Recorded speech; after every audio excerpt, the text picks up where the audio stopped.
Voilà, bonjour tout le monde. Alors aujourd'hui, on va revenir à l'article de Moyen-Âge, période de l'histoire de l'Occident située entre l'Antiquité, comme nous avons dit la dernière fois, et les temps modernes. C'était entre le 5e siècle et le 15e siècle. Le Moyen-Âge occidental est traditionnellement situé entre la chute du dernier empereur romain d'Occident en 476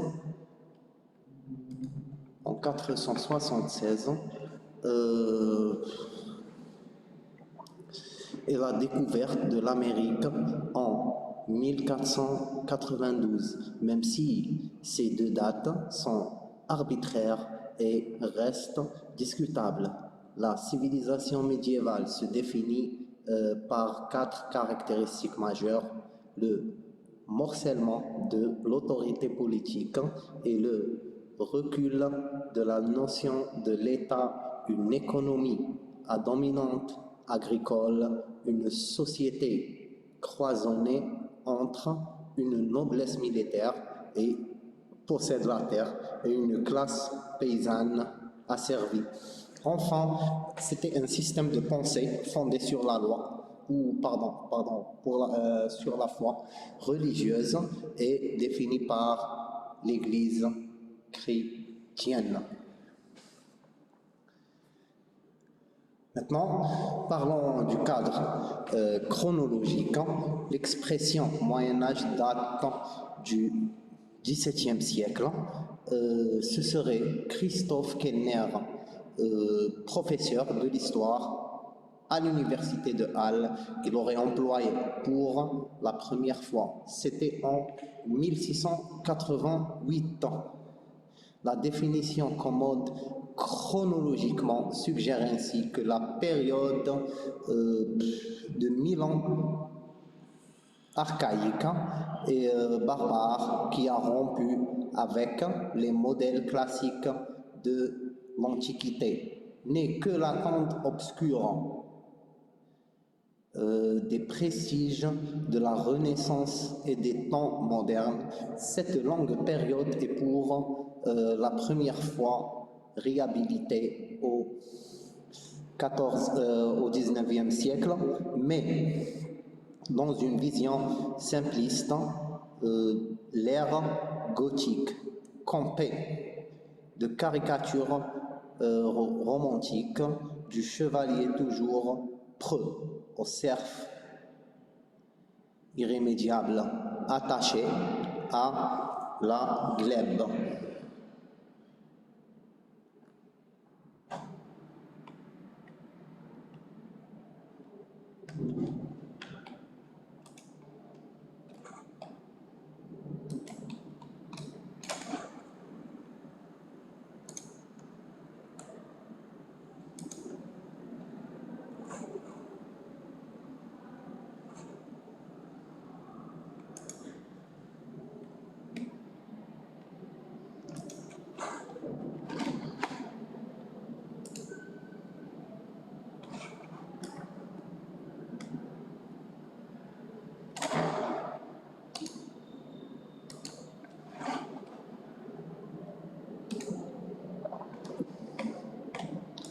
On continue.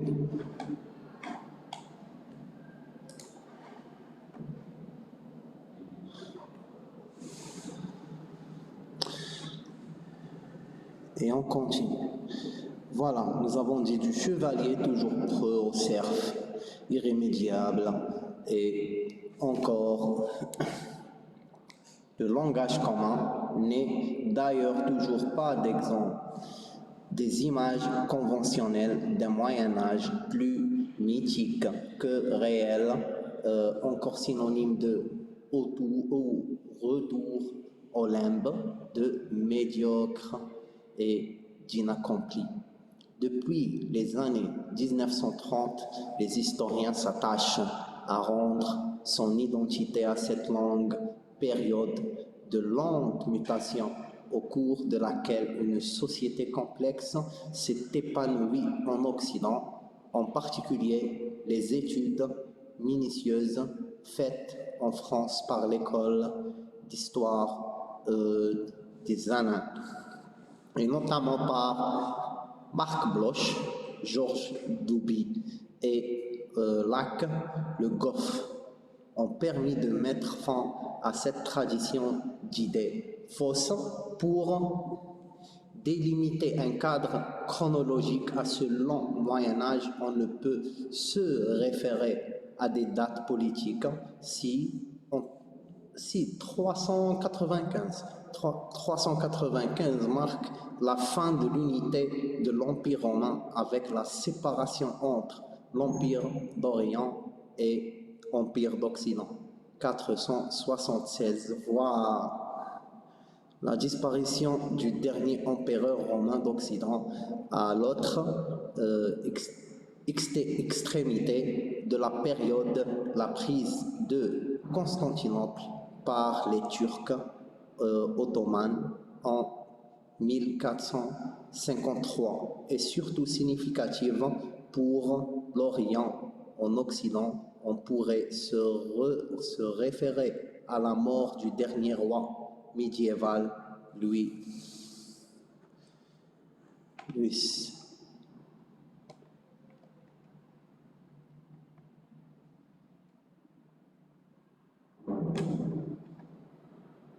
Alors, de France en 1483, il n'en demeure pas moins que le voyage de Christophe Colomb en 1492, lourd de conséquences, est la date communément admise pour définir la fin du Moyen-Âge et le début de l'époque moderne.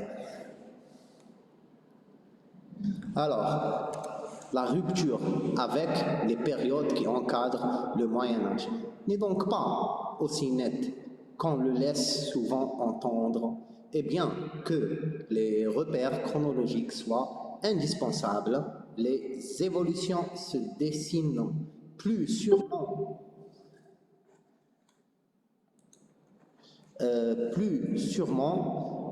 dans les mutations économiques et sociales qui en commun domaine ont été brutales. Le Haut Moyen-Âge. Maintenant, on va parler du Haut Moyen-Âge, fin du 5e et 11e siècle, de l'héritage antique. L'héritage antique, on va dire que le Moyen-Âge perce déjà dans le monde antique du IVe siècle. La volonté s'échapper à l'État, à sa pression fiscale, c'est-à-dire c'était des impôts, etc., et aux charges militaires, aux municipales, caractérise alors le comportement social, contraction démographique.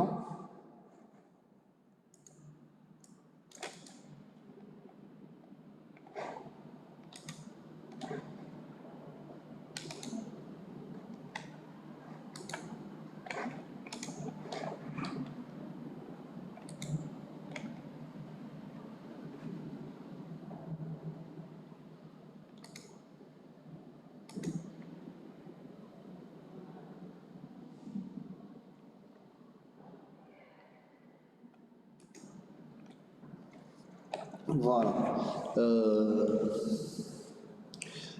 Voilà, comme nous avons dit, c'est une contraction démographique et étiolement urbain amorce la ruralisation de l'économie, bien sûr, tandis que se dégrade la condition des colons endettés et que s'améliore celle de l'esclave, qui de plus en plus a la jouissance d'une terre, le développement du christianisme, religion officielle de l'Europe ou de l'Empire romain, depuis la fin du IVe siècle. assoit les bases de la puissance. Maintenant, on va passer à l'assimilation des barbares. Dans l'assimilation des barbares, déclenchée par les Huns qui, à la fin du IVe siècle, entreprennent une migration vers l'ouest et poussent devant eux Ostrogoths et autres peuples germans. Les grandes invasions n'ont jamais pris l'aspect d'une ruée massive, même si le mouvement s'accentue à partir de 406. Elles n'ont pas non plus détruit brusquement l'Empire romain qui, dans un premier temps, s'est efforcé d'intégrer ces populations. Un Occident nouveau est né de lente fusion des peuples et des coutumes. Les barbares savent tirer profit de la romanité, acceptent le code d'hospitalité qui préside à leur implantation, s'intégrant tel au fonctionnariat impérial ou rédige à l'instar d'Alaric un code de loi dit bréviaire inspiré du droit romain. Maintenant, le maintien de la langue latine, la continuité entre nombre de grandes villes antiques et médiévales, la permanence des anciens circuits commerciaux sont autant de survivance de l'Antiquité dans le haut Moyen-Âge. Par ailleurs, l'apport barbare imprègne ce monde nouveau. La notion de droit public s'estompe, civil et militaire ne se distingue plus guère dans des communautés où prévaut la valeur guerrière du chef élu et mythifié. L'économie sylvo-pastorale des barbares renforce la ruralisation en cours depuis le Bas Empire.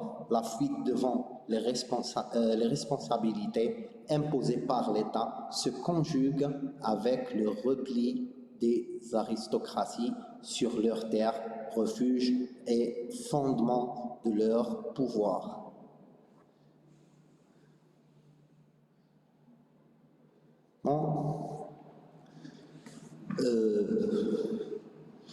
Le véritable ciment des communautés antiques et barbares est le christianisme. Voilà, le prosélytisme des moines est renforcé par l'écrasement de l'arianisme en 653. Les premiers royaumes barbares sont balayés par les Vandales et les Francs. Les Vandales et les Francs, c'est des familles royales qu'on avait déjà parlé dans le cours passé. Alors que de la Provence à l'Italie et à l'Espagne, le pouvoir s'éclate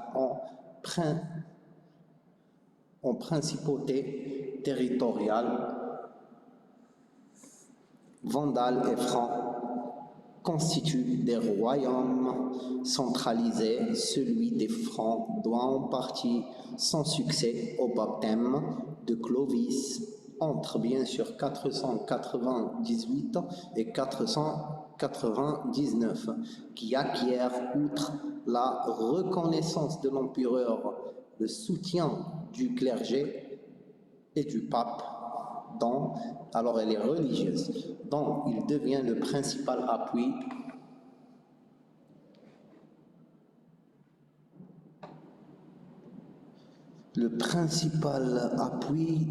au moment où, dans l'Empire d'Orient, se multiplient les controverses et les hérésies. Le christianisme devient ainsi, en Occident, le passage obligé bien sûr, vers le pouvoir.